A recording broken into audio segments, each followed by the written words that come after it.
سب سے بڑا گناہ اور سب سے عظیم خسارہ و نقصان یہ ہے کہ آدمی غنیمت حاصل کرنے کے بعد، فائدہ اٹھانے کے بعد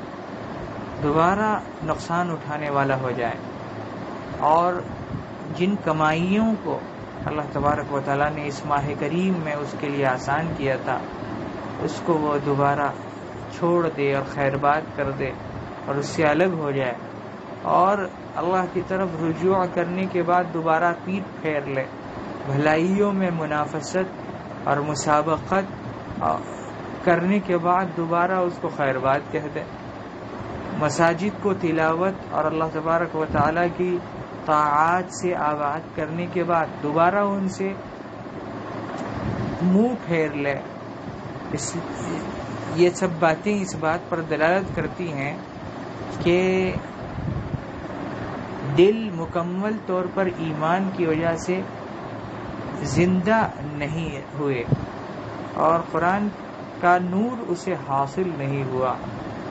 اور اللہ تبارک و تعالیٰ کی طاعت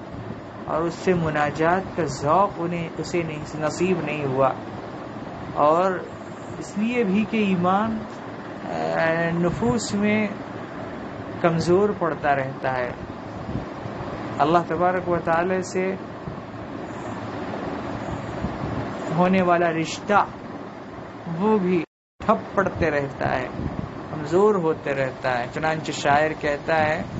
کہ کل قیامت کے دن انسانوں کو جو کچھ انہوں نے کمایا بدلہ دیا جائے گا، مکمل بدلہ دیا جائے گا، اور کھیتی کرنے والے وہی کاٹیں گے جو وہ کھیتی کریں گے اور بوئیں گے۔ اگر وہ اچھا کریں گے تو وہ اپنے لیے اچھا کریں گے، اور اگر وہ برے کام کریں گے تو یقیناً ان کے اعمال انہیں برے نتیجے تک لے جائیں گے۔